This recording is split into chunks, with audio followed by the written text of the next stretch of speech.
Well, I'm not an expert. I'm not an authority. I'm someone who has been a murderer for almost 20 years. Maybe I should have killed 400 or 500 people, then I would have felt better. People say Ted Bundy didn't show any emotion. There must be something in there. I showed emotion. You know what people said? See, you really can get violent and angry. Welcome to the Squonk The Hag, a podcast about murder, mystery, the supernatural, and even a conspiracy or two. Dun, dun, dun. My name is Mo. And I'm Kraken.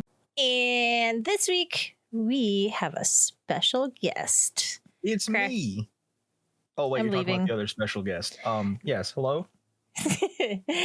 Our beautiful and amazing, wonderful researcher, Allie, is here tonight to tell us a story that I would say, is this one of your, like, I don't want to say favorite, so that's not a good word, but like one of the most intriguing historical true crimes to you?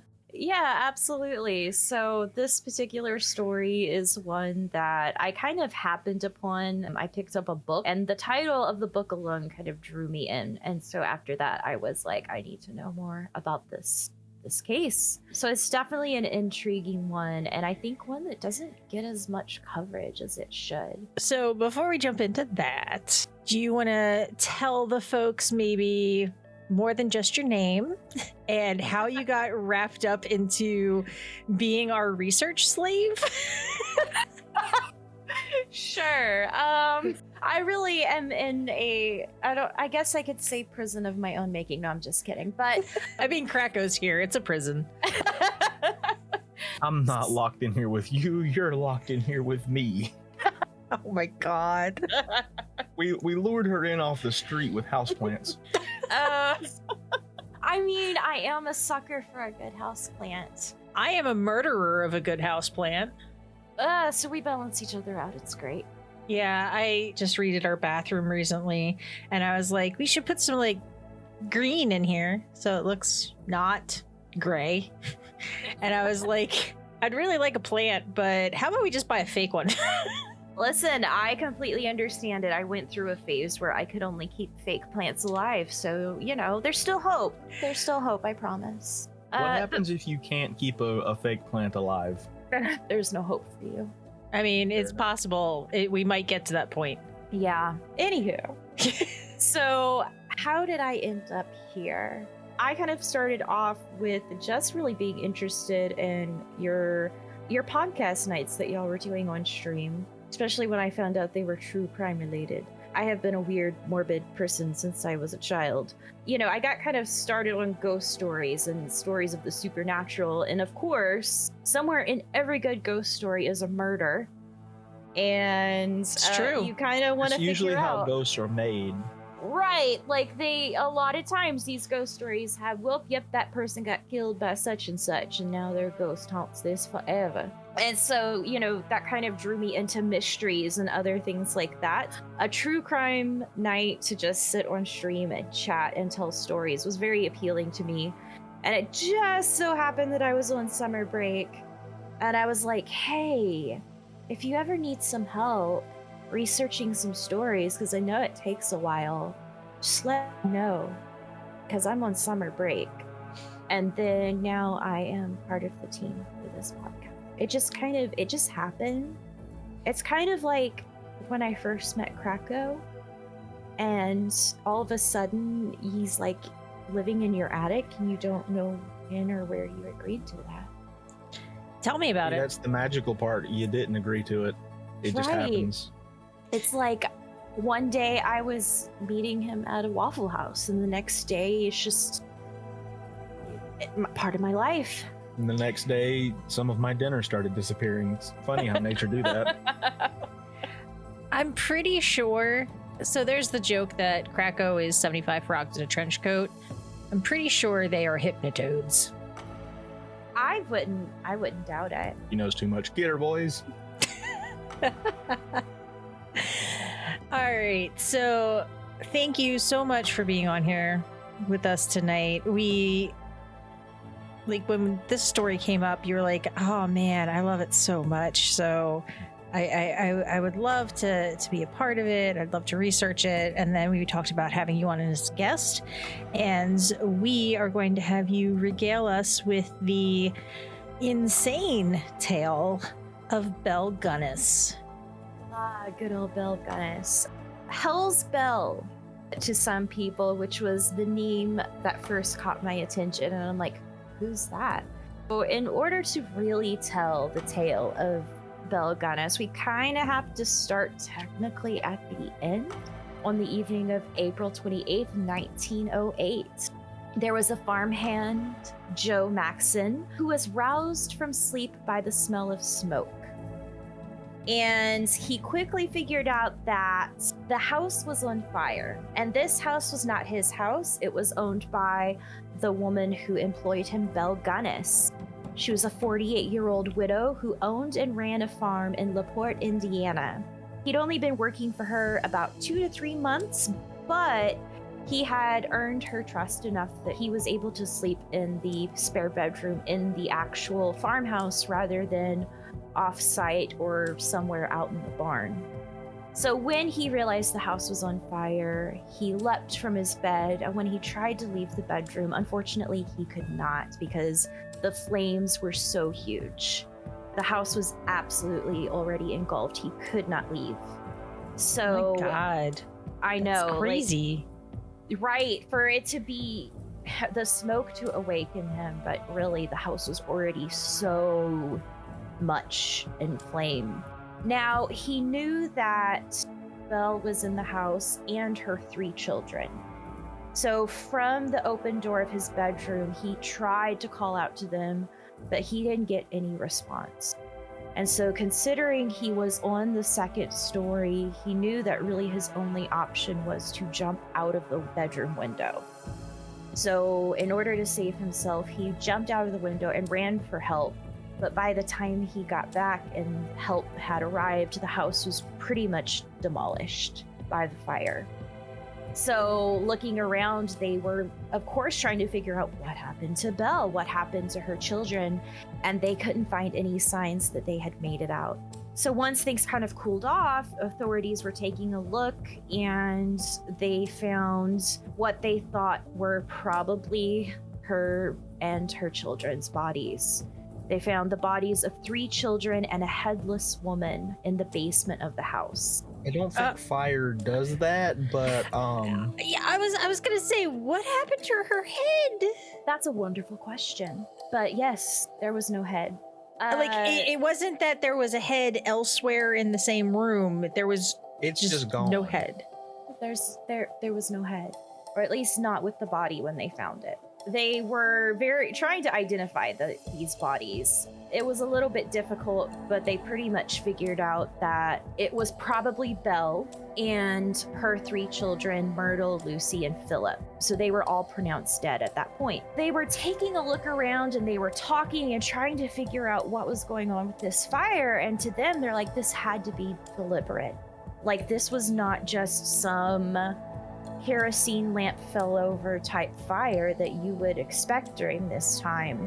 This seemed like a very deliberate fire, and there was only one man that came to mind as a potential suspect, Ray Lamphere.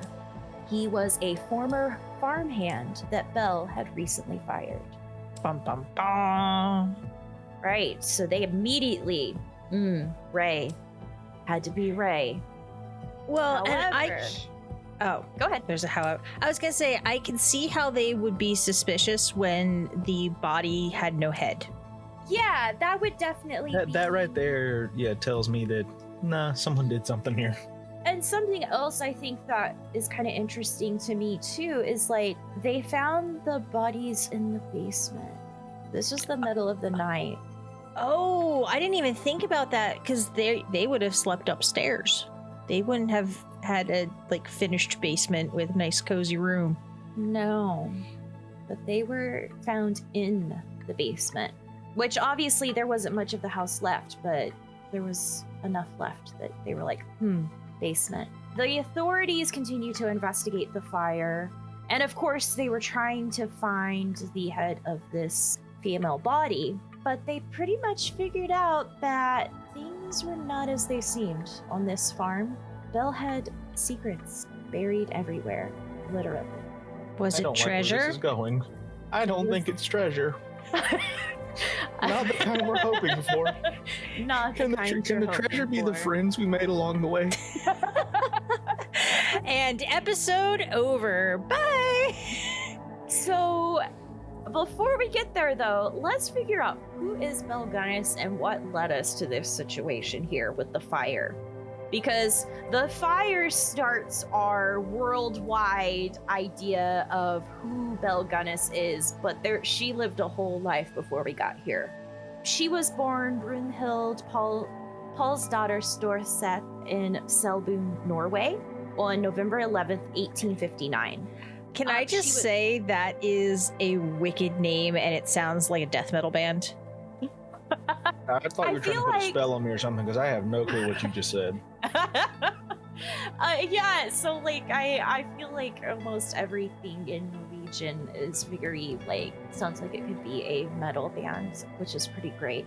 But she was raised on a farm, so she was very used to doing farming chores from a young age. She was very comfortable being on a farm. She was described as being a formidable woman. She was about 5'9", which is much taller than even the average height for a woman today. In her adult life was around 200 pounds. It was also stated that Belle was very strong. She often would lift things like a piano by herself. Just walk around lifting up pianos. Yeah, apparently when she moved into the farmhouse that we just found out burned down, she just kind of moved the piano by herself. Oh my god. Actually, And that is the story of how they came up with the idea for moving services. well, I was gonna say I have a fun personal story because we're all about tangents. One time, my brother was helping my sister move a fridge.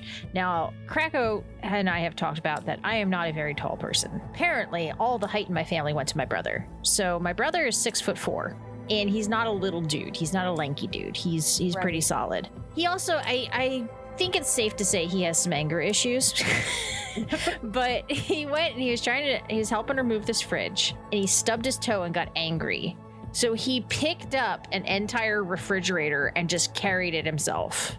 Wow. That moment whenever you get so angry, you just take your fridge and leave. Man, I've been there, done that.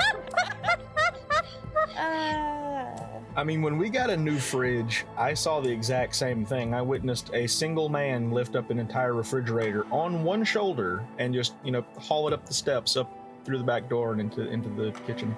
Was it one of those like little college fridges, like little the cube this fridge? was a full-size fridge. Oh my god. He just picked the thing up like, yep, all right, here we go. Okay, Yeah. I'm a weenie. I'm really proud of myself for picking up Bubba. I mean, you got to start somewhere with weightlifting, I mean, he's a good start. He is a hefty chong. But yeah, Belle, real strong, lifted a piano. So she stayed in Norway until she was 21. And at that point, her sister, who had already gone to America and had gotten married, was able to send for Belle. And so she immigrated to the United States in 1981. 1881?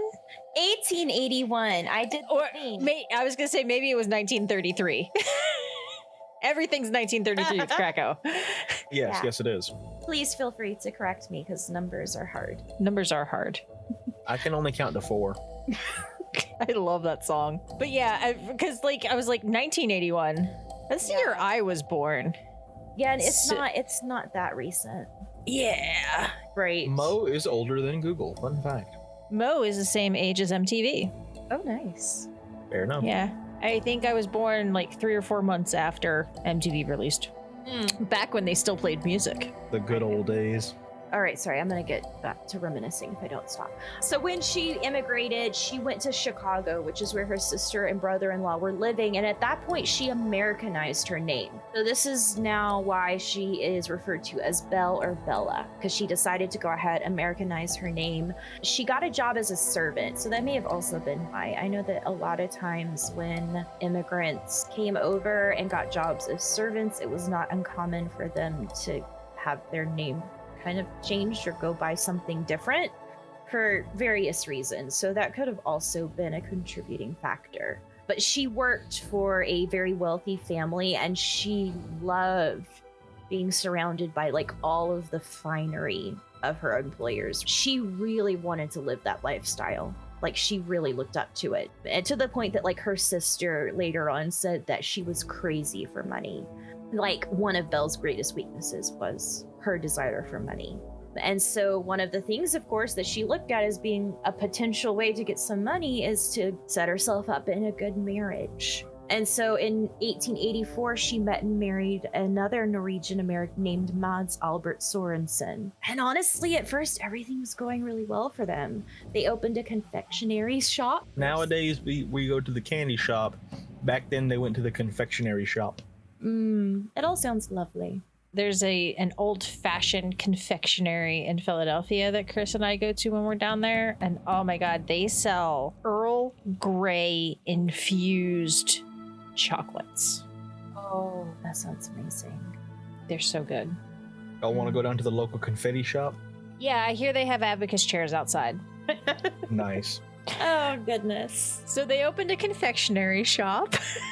Absolutely. And we think, now here's a weird thing, because of course records back then weren't the greatest, but we're pretty sure they had 4 children, just based on some of the census records. But I will get to why that's a weird number here in a minute. That being said, all of this wonderfulness that seems to have befallen them does not last, because everything kind of goes downhill pretty quickly for the family. Feel like you don't end up with a headless, burnt woman and stuff in a house just by pure coincidence. I would agree. I mean, these things happen. You'd be surprised. Perfectly just normal life, and then Yeah. headless. And I mean, Back stranger then, things have houses burnt happened. down and headless women just appeared in the basement. It's just how it happened. Yeah, absolutely. So Y'all the are first- leading really different lives than me.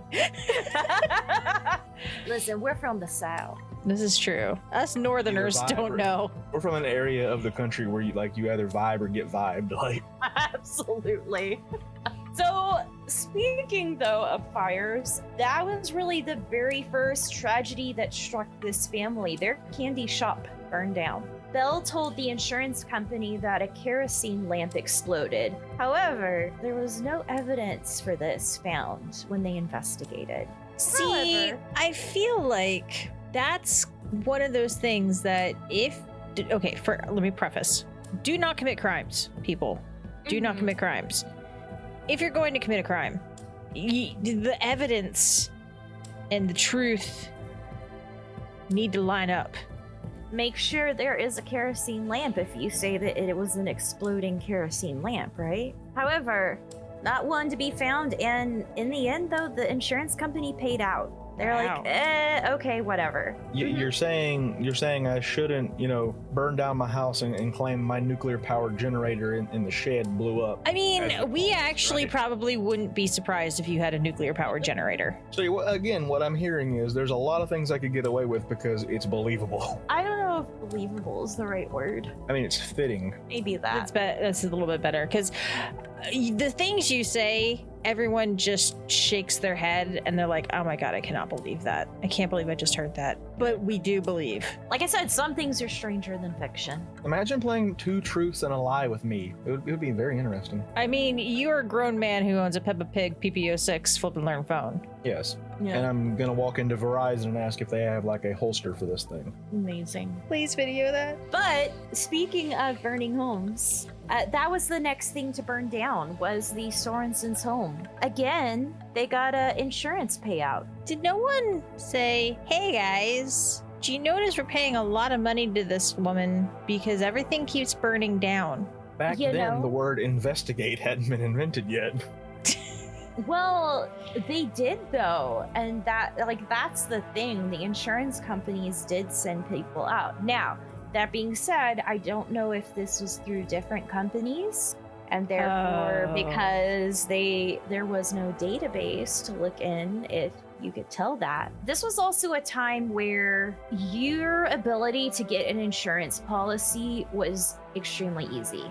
Like, I think as we have kind of talked about, I know y'all talked about with the H.H. Holmes episode, like he was literally able to take out insurance policies on fake people and make claims on them. This was not a time where they're really using a lot of red tape when it comes to insurance policies. So it's not really surprising that so many policies were paid out because, again, if you're doing different companies, they're not gonna ask each other about that. And, you know, it's not like you have the same level of detection and investigation that you do today. They can do their best, but at the end of the day, accidents do happen. And kerosene lamp fires were extremely common. So a lot of times it wasn't questioned. Then I get a job as like an investigator for insurance companies, and when they send me out like for like a house that burnt down, I'm just going to look at it, just stand at a distance and look and say, yep, that house definitely caught fire. All right, here's your check. Hey guys, it's Mo here, and I wanted to take just a second to talk to you about Anchor.fm. When Kraken and I decided to start the podcast, we had no idea what we were doing. And we went out there and searched to see what we could find to help us, because you have to not only create the audio and the podcast itself, but you also have to upload it to all the different services. And how do you do that? So we found Anchor, and it has been a godsend. Anchor has tools that allow you to record and edit right from your phone or your computer, so you don't even have to have fancy editing software to do it. You can also, when using Anchor, you can distribute it to all the listening platforms like Spotify, Apple Podcast, and more. I know Stitcher's on there, Radio Public. It's amazing. And it's all in one place. If you guys followed me when I was streaming, you know that I am all about streamlining everything to a single application to do it all. And that is what Anchor does for us. Plus, big point here, Anchor's totally free. So you can either download the Anchor app from the App Store on your phone, or you can go to anchor.fm to get started. I highly suggest it, and I hope you will enjoy it if you, too, are starting your own podcast. So here's where things start to get a little darker, because we've only Someone turned the lights out. Something like that. So remember how I said we don't really know how many children exactly.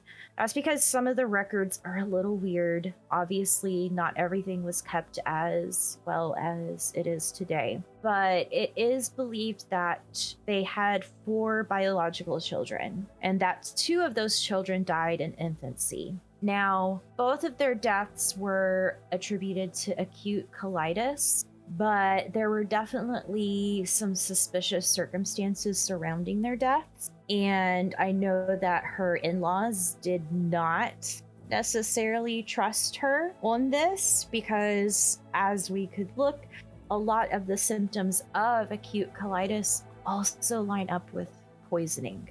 And it's said that she had insurance policies out on these children. Of course she did. That being said, we do know that she had 2 girls that survived infancy, Myrtle and Lucy. Everything's kind of pointing to this being biological children. There were some questions of whether any of them were adopted, because we do know that she had a ward, her and her husband, and they adopted Jenny Olsen when she was about 10 years old. So in the 1900 census, she lists 2 deceased children, 2 living children, which would be Myrtle and Lucy. They were 3 and 1 years old. And then, of course, 10-year-old Jenny Olsen. That being said, this was not the only death to hit the Sorensen home. On July 30th, 1900, her husband died.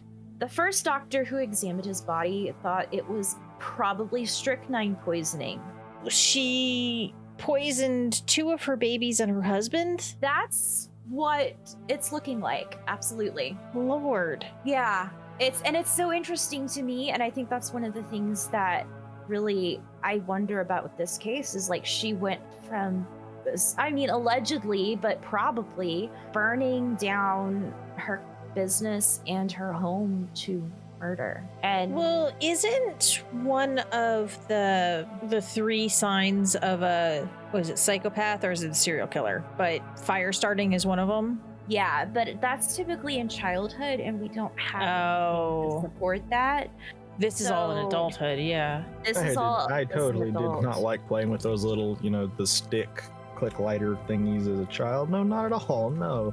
Anyway, But did you burn things down? no. That's the difference. That is the difference. So what ended up happening though is that his family doctor, so it was like the first doctor who kind of showed up was like, this looks like strychnine poisoning.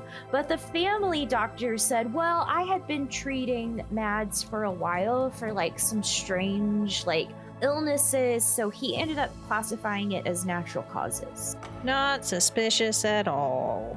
Right. And of course, Mads' family was like, nope, no way. That is not possible. And they were very suspicious because it just so happened the exact day that he died was the only day his old and his new life insurance policies overlapped. I'm pinching between my eyeballs and shaking my head. Right. Like, he just so happens to die the one day his old insurance policy is expiring and his new one is, starting up. There was only one day that they overlapped, and he died on that day. Usually poisoning is like, you hear about they do it over a period of time. Or was Yeah. this like a big giant dose? So I think that it had been over a period of time because the family doctor had been treating him for a while. That's pretty accurate then to get him to die on that particular day with poison. Yeah, I think it probably was one last, it was probably a wear him down, beacon him, get him to the point that when it is the day that I need this to happen, one good last dose will do it. That's dark. I know. And yeah, just think Most things that we cover here dark. I mean, I don't know what you're talking about, Krakow. This is a true crime podcast where we talk about supernaturals, stuff, and conspiracies. Obviously, everything we talk about is happy. So happy. yes, sure. She definitely gained a lot from this, though. She got $8,500 between the two insurance policies. Today, that is over $240,000. A big chunk of money. Of course, no inquiry happened, and Belle picked up and moved her children away to a hog farm in LaPorte, Indiana, before anybody else could say anything. So I don't know if this is foreshadowing or not, but I do know that one of the best ways to cover up a body, according to things I have read and seen and watched, is feeding them to pigs. That is interesting. Anywho, hog farm. So now I'm scared. So here's the thing. Belle, she didn't stay single for long. Not long after she arrived in LaPorte, she met another Norwegian American named Peter Gunness, and they got married on April 1st, 1902. A couple of years after, her other husband's death, but still pretty quickly after. Peter was a butcher, a hog farmer, and a widower with two young girls, one who was still an infant, so his wife had died really not that long ago at all. And so for the new Mrs. Gunness, this seemed like a fresh start. She had this, wonderful farm, this very hardworking, dependable husband who had these two little girls. She had her two little girls, and they were basically supposed to start over and have a fresh start. But of course, things go very wrong very quickly. Just days after they got married, Peter's baby daughter mysteriously died while she was alone with Belle at the farm. Was it poison? We don't know. That one, we just know that she died all of a sudden.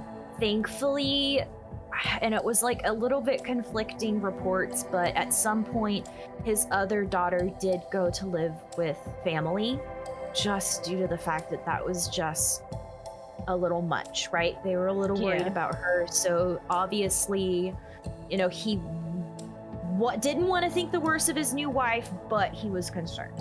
So he sent her to spend time with family. And I mean, if you think about it, that might be good for her. She lost her mother and her little sister, so being with family elsewhere might be good for her. But it didn't end there. In December of 1902, so they got married in April. In December, Peter Gunness died in a quote-unquote tragic accident. Of course he did. Tragic accident, yes. So Belle told authorities that the auger of a meat grinder had fallen from a high shelf onto Peter's head. What is an auger? I want to say that an auger is the part of the meat grinder that has the kind of the spiral part okay. to it, right? So that's like a It's- very big solid piece. Looks like a big metal corkscrew, basically, Exactly. And so supposedly without the point on the end. It's just a big metal spiral. Yep. And it's literally meant to grind the meat, right? It processes it that way. So, That's a horrible way to die. right? Awful. And so Belle claimed that this was up on a higher shelf in the kitchen and that he was doing something and it fell from the high shelf onto his head and killed him. That being said, the coroner did not believe her story and he was convinced it had to be a murder. And frankly, the locals did not believe that he would be so clumsy. Like, he was a butcher.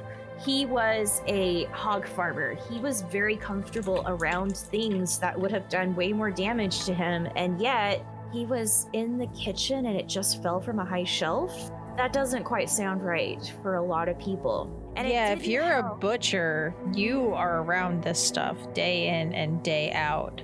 And, you're going to be careful when cutting things. You're going to be careful when storing things. Exactly. So I'm surprised that at some point someone didn't just, go, wow, all this bad stuff is happening to her. She must be cursed. It's a ghost. Well, and that's the thing, though. I don't think people really knew what happened before she came to this small town in Indiana.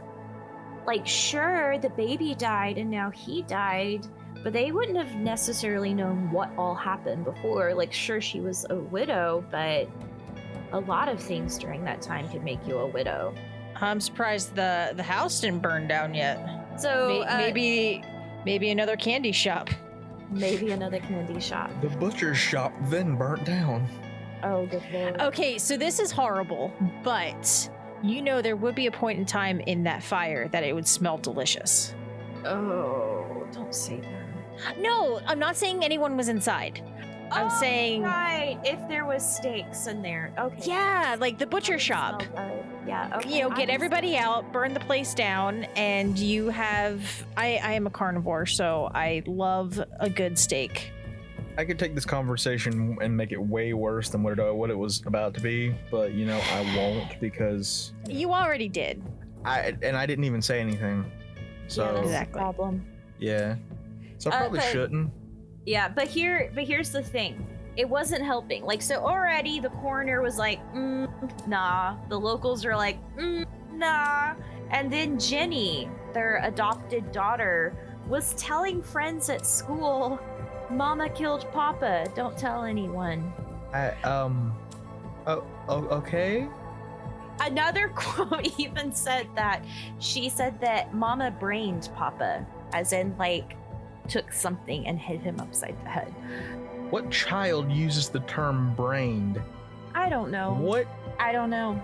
Also, does that mean Mother she? brained father with the meat auger? Let us go to the local confectionery shop. Yeah, but does that mean she witnessed it, or she just knows? I don't know. At that point, she would have been about 12. So So she might have been in the shop. Yeah. Well, this was at home. Oh, I thought that happened. Oh, sorry. No, it happened in the kitchen at home. Just storing a big old meat grinder part on the shelf in the kitchen. Fair enough. Right? Like, totally normal.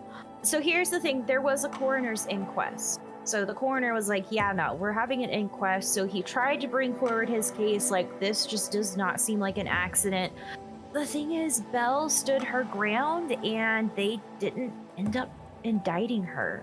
So she was able to move forward and was not charged and cashed in on the insurance policy she had on him, Of course she did. which was, so $3,000 at the time. That's $81,000 today. Another interesting thing is they soon found out that she was pregnant.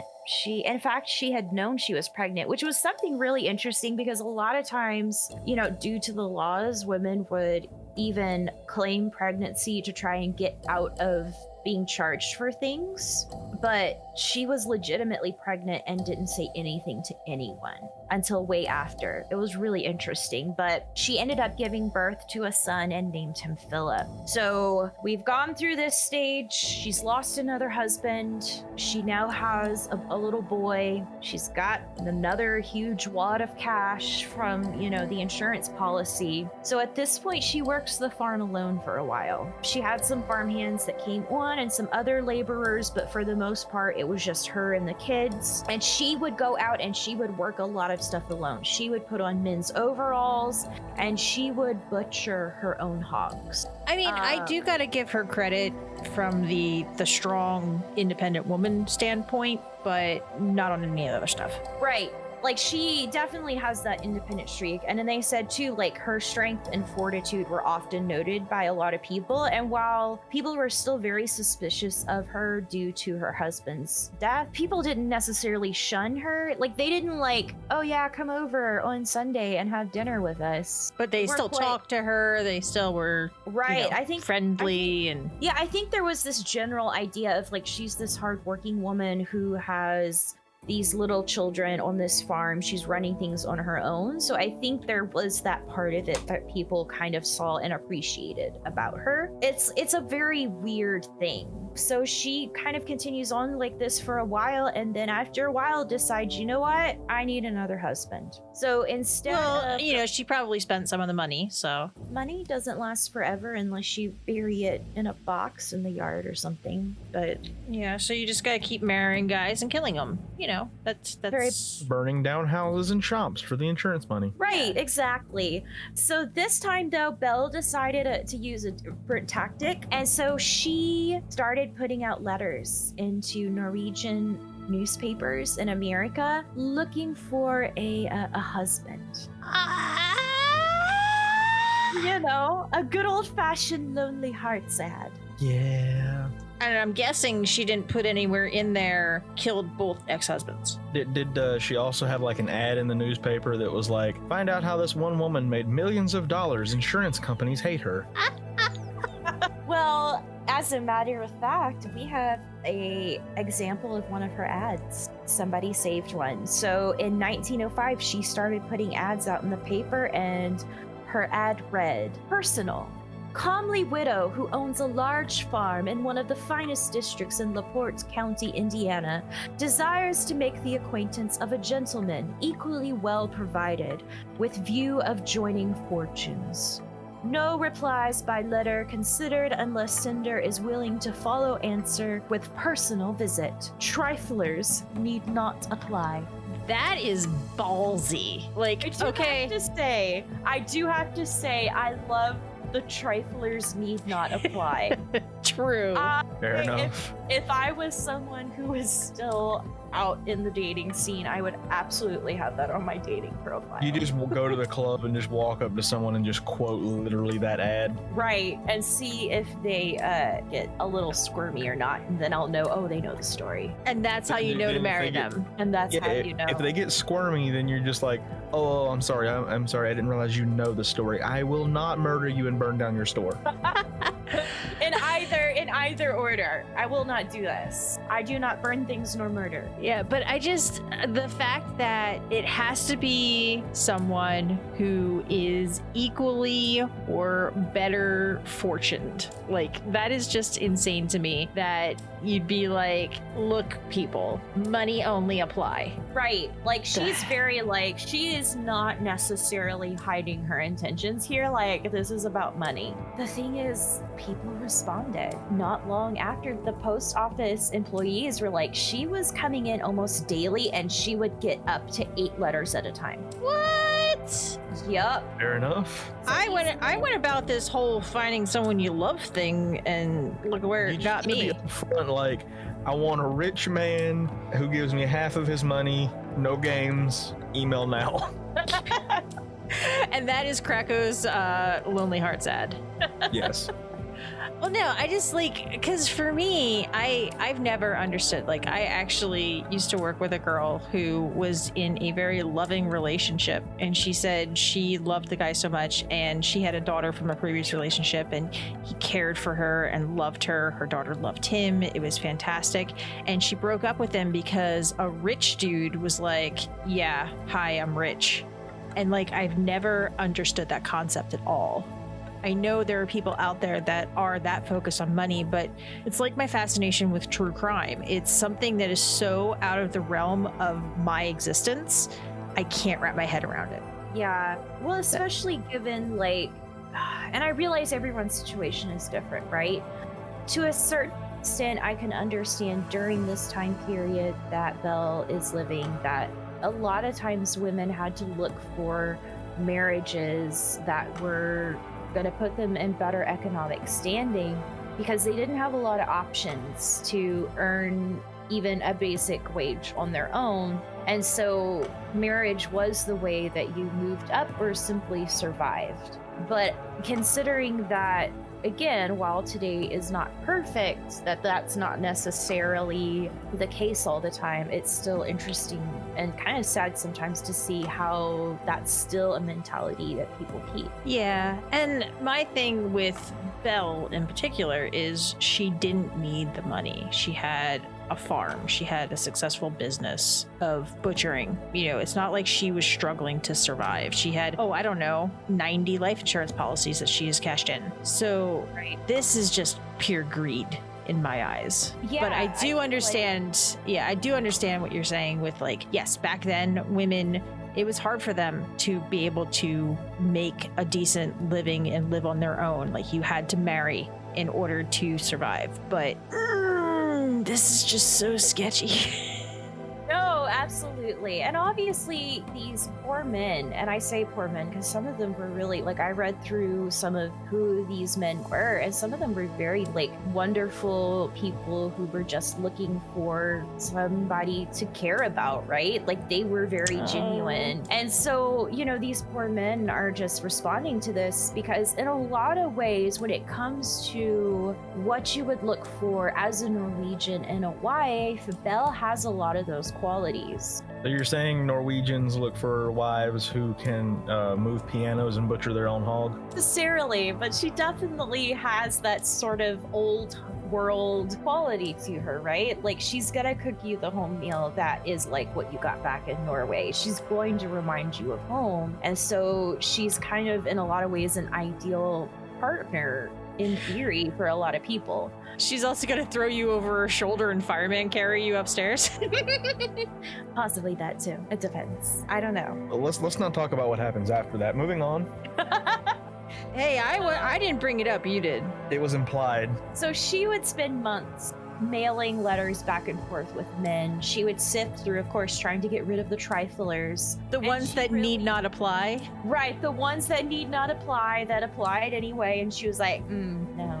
But she definitely took her time, and she would, like I said, she would spend months sending letters to these men to try and get them to open up to her so she could figure out, like, are they worth her time, but also so she could convince them to come see her. He was up front in the ad. Why not just respond to the letter with, okay, how much do you make? I think in some ways she kind of did, but after a while, men started showing up to the farm. And sometimes Belle would tell people, oh, they were cousins visiting from other states. Sometimes she would be honest and she'd be like, yeah, these are men that I'm looking for a husband and I might marry one of them. Occasionally, some of these men would be seen around town and they would be like, oh yeah, I'm gonna marry Belle. And they brought money to pay off her mortgage. I do have a very important question. Yes. Were any of them named Gaston? Not that I'm aware of. There could have been, because while we do know the names of some, we don't know the names of all. Okay, that makes me feel better. Did she end up going to a castle and meeting someone? Possibly like a large hairy man, like I mean, you know, we'll see. was a little beast-like. Y'all really are liked too candles much. and clocks. Was there a dresser with a baseball bat ready to beat a villager? And Allie never comes on the podcast again. All right, I am resigning now. I'm done. Bye. Read the rest of your story yourself. Hey, bye. No, but these men would show up and they would be like, oh yeah, I got this money. I'm here. I'm going to marry Belle. I'm going to pay off the mortgage. Then we're going to have like this wonderful life on this farm. And then they would just disappear. But she kind of like, it was interesting. She definitely tried to like keep them away from the children, keep them away from like her farm workers. A lot of times if anyone asked like, hey, where'd they go? She would say, oh, he had to leave in the middle of the night on some business. So definitely not a suspicious way to answer that question often, considering how many men were showing up. But I mean, people were asking questions. Now, okay, so this is early 1900s. Yeah, around 1905 to 1907, I think was the time period. Yeah. And back then, a woman having men around alone at night doing things was not appropriate. Right. And I think that's part of the curiosity, because she was honestly sometimes like honest with people, like, yeah, these are men that might, I might marry, if she wasn't claiming they were like a cousin. And so the implication is, of course, well, where are they sleeping? I think that's part Or of not sleeping. or not sleeping, right? And so I think that's definitely this question, because again, it's not like Belle's reputation is the best in the city, but at the same time, it's like that's also not necessarily been part of her reputation up until this point.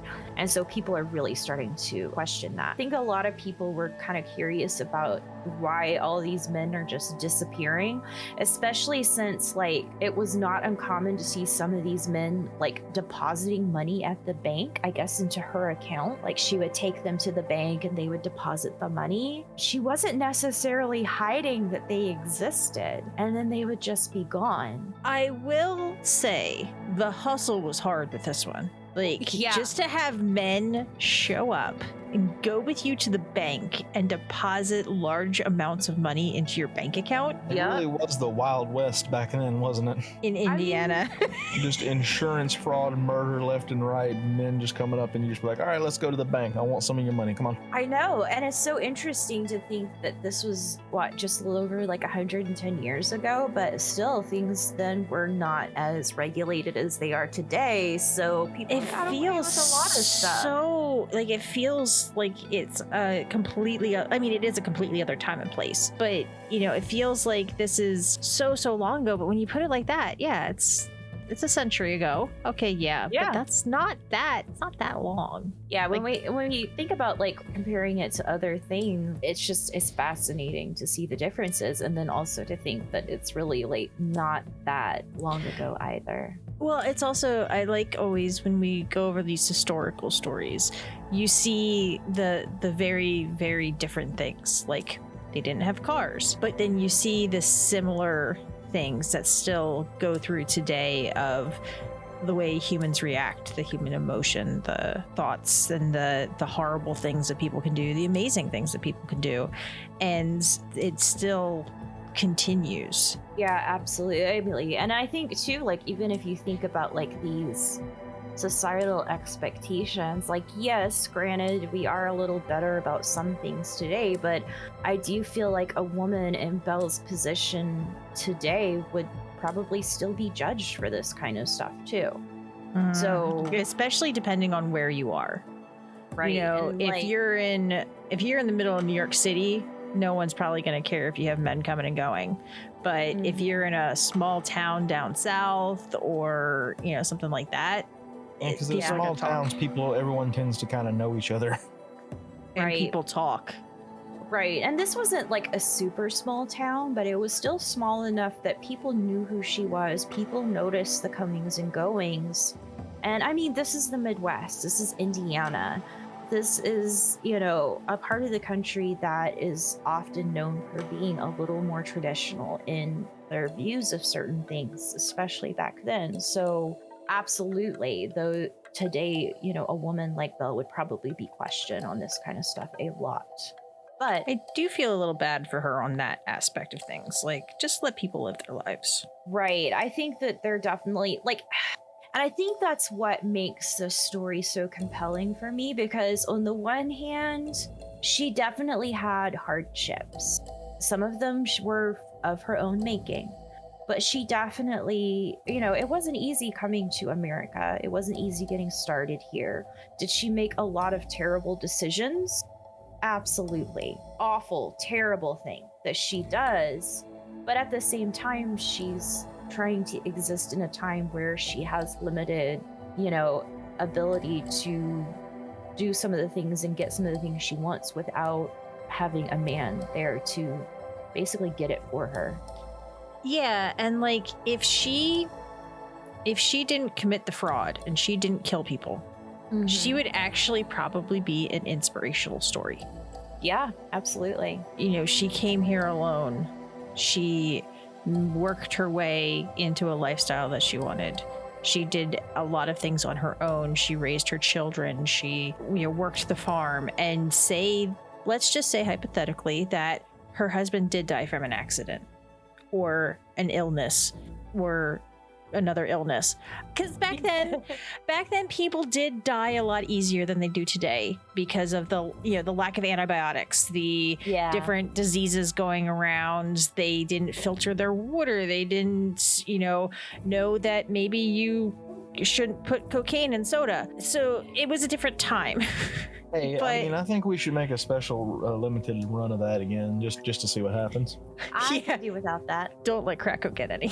He's already Once I bad get enough. my hands on it, it's over. If you remove all of the horrible things that she did, that's like, I kind of wish that I had some of that strength. Not the piano strength, but like the strength of I mean, the character. piano strength would be nice. I mean, yeah, I'd like to lift a piano. That'd be great. I mean, I don't know what I'd use it for, but it wouldn't be a bad skill to have. But it's kind of sad that she made, like you said, such horrible decisions and did such horrible acts. Because I'm not defending her at all, and I think what she did was unforgivable and awful and horrendous and all the other adjectives I can't think of. Yeah, again, you know, it's just one of those things where it could have been way different for her, but instead, she is questioned a lot. And one of the things, some of her neighbors said that they would sometimes see her digging in her pig pen at night, or men who worked on the farm would mention the stacks of trunks and personal items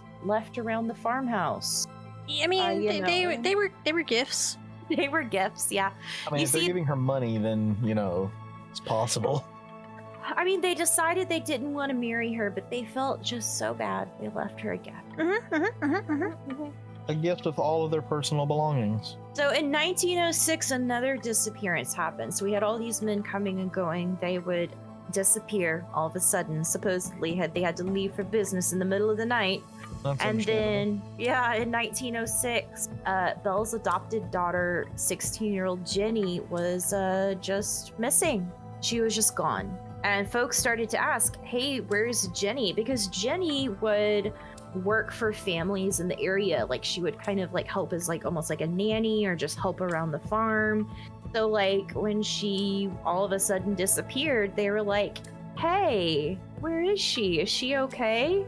And Belle was like, oh yeah, she's fine. She went to Los Angeles to attend Lutheran college. I bet it was up in the middle of the night too. Maybe she got a degree in arson, just like her So- mama. Just like her adopted mother, yes. But I mean, a lot of people didn't necessarily believe this because Jenny actually was at the time seeing a young man in the area, and he had gone actually down to Oklahoma to work a job there so that he could earn money, because they wanted to get married. So they thought it was really weird that she just upped and left. People were asking about her, and Belle was like, oh, well, you know, she got married in Los Angeles and she was too busy to like write letters or come back and visit. So did her mom or her adoptive mother not attend her wedding? Because it doesn't seem like Belle went anywhere. No, it just sounds like she met someone and they got married and they were out in Los Angeles. So, good for her. They're just out there having a good old time. So why interrupt, She's got to go live her own life. Yeah, I know. Sigh. It's like one of those things where this one, it piles up. It keeps going. And I think, again, that's one of the things that about this case, like as soon as you think how much more could there possibly be, you open up a new chapter in what this woman's life was. I feel like any single one of these things on its own would be a horrible true crime story on a podcast. And yet this story involves every single one of these acts. Absolutely. And I think, again, is kind of an interesting thing in that I don't see her covered as much. Like, especially when you compare her to, say, somebody like H.H. Holmes, which a lot of people do because they were both involved in fraud or insurance scams, rather. And so H.H. Holmes, so much of what happened or what people claim happened with him was really made up by the papers. He didn't do nearly as many things as what people thought. Like, he probably didn't have more than 10, 15 victims, really. But with Belle Gunness, it's like you keep going, and unfortunately, we're able to back up some of this stuff. And it was real, and it happened, and you're like, that's not to say it's a competition, but no offense, it's way worse. Well, it's like Jack the Ripper, and I'm not reducing anything horrible that happened with Jack the Ripper. But he had 5 victims, and that is one of the best known, commonplace, top of mind serial killers. And then you look at a few episodes back, we talked about Pachushkin, the chessboard killer, who had over 60. And he is one of the lesser known serial killers.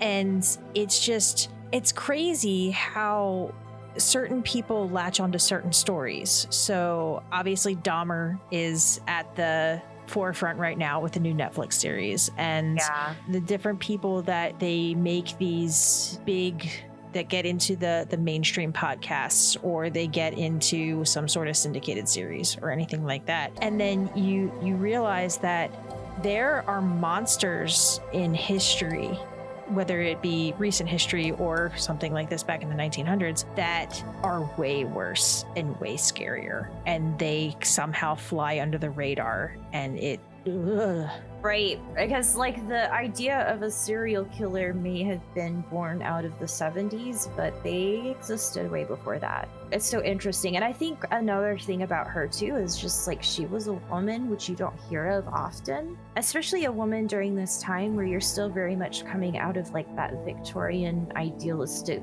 view of women, that you hold them on a pedestal and they should be perfect mothers and wives. And you have this woman who maybe isn't perfect, but she's still doing her best, and then to find out, oh, that's not what was happening at all. Yeah, so. And it is, like you said, very, very rare. There have only been a handful of women serial killers, which I think is it's super interesting that there's something, and they, to my knowledge, they don't know why it is, but the percentage of women to men who turn into serial killers is massively skewed.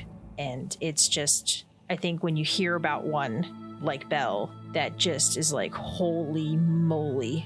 Right. And I think for some people, they try to equate it to a lot of male serial killers have some sort of like sexual component to their murders, whereas that is less the case with female serial killers. Like in this case, the motivation is absolutely money. But then you also have cases like, I know that there's one about the nurse who would kill her patients because she enjoyed it. I don't want to say interesting because I don't want it to sound like, oh, these people have valid thoughts and feelings on, getting to murder people. But it is interesting to know that there are so many people out there who have these different motivations, and yet we only kind of know about some of them, and you always wonder who else was out there. They're interesting in the way that Krakow is interesting, like in a scientific, like, experiment sort of way. Or like a train wreck, you can't look away, but Exactly. you know it's awful. Like, wow, that's so awful. I can't look away. Exactly. Well, it also So- makes me think of like I know her first name was Eileen. I can't remember her last name, but the woman that monster Warnos? was. Yes. Yeah. It seems like when you have the male serial killers, there's a lot of different trends. It's head injuries, sexual abuse, physical abuse, bullying, mental illness. But when you have the women serial killers, you'll see someone like Belle Gunness, who it's purely about money. Eileen Wuornos, where it's a lot of trauma that led her to it. But it's such a different thing, and these crimes, each one is like, you don't have those overlapping sort of threads like you do with the male serial killers, where there's a sexual component, there's a mental component, there, something like that. And it's just so bizarre. How did this happen? How did we get here? What is going on? Yeah, like at what point for Belle did she look at this and say, okay, I can't keep burning things down. Now I'm going to murder my children and my husband. And my other husband. And my other husband. Other husband. And his daughter. And like where does that switch flip for someone? Like, yes, it's obviously about money to get the insurance policies, but what makes you say, you know what, my family, they're dispensable, I can just replace them. It's fine. Yeah, absolutely. It's a different way of thinking, so I'm okay with not understanding it. True, because if you did, we probably couldn't talk to you anymore because you're a psychopathic serial killer. No, not me. I don't like how she said that. So if Tommy disappears at any point in time, we might want to call someone, Krakow. No, see, you misunderstand. It is Tom is the one that you need to be afraid of. Oh my god, what if they're a pair like Bonnie and Clyde? Oh my god, you're right. I am supposedly related to a cousin of Bonnie Parker. This answers so much. I'm just bringing my Peppa Pig phone with 911 on speed dial and not going to the Waffle House anymore. Oh, it's fine. It's fine. Come to the Just in Waffle case, House, Krakow. just in case there's a little something extra in the syrup for my waffles. Like, I'm good. No offense, because I love Waffle House. Like, I absolutely love Waffle House. There's something about those giant waffles, but I'm pretty sure all of them have something in the syrup. I mean, have you seen like the people that work there? Like, no offense if you work at Waffle House, but like, as they say, like Denny's is Waffle House for people that can't fight. Listen, those people have seen some stuff, and I get it. Waffle House is a whole other world. But they make damn good waffles. I love me some Waffle House. Bro, the peanut butter waffle be hitting different. And that cinnamon raisin toast. Ooh. I'm just now picturing like Tommy's ears perking up, and I sense a I'm just disturbance gonna, in the force. yeah, we're just gonna hear all of a sudden. Did you say Watch Waffle this. I can House? summon Tom. I can Right. summon Tom. Hash browns. Did someone say Waffle House? I could get some hash browns. Hold up. I missed part of the incantation. Hash browns, smothered, covered, and scattered. Oh, yeah. That hasn't come busted through the door yet. Was that my front door? Yeah, I don't think he listens to the podcast, but if he does, we're all dead. I mean, we already all probably were anyway, but You know, it's fine. It's fine. you know he's gonna hear about this afterwards, right? He will, but I will say he doesn't listen to the podcast, true crime, spooky things. They're not for him, but that's okay. That's We fair. love him anyway. This is where we will end for this episode, but come back next week for the conclusion of the tale of Belle Gunness. As always, make sure to check out our website for all the show notes, sources, and more information at thesquonkandthehag.com. And don't forget to like, subscribe, and bonk the notification bell to get alerts for new episodes and content. All right, Krakow, you ready? Okay, bye.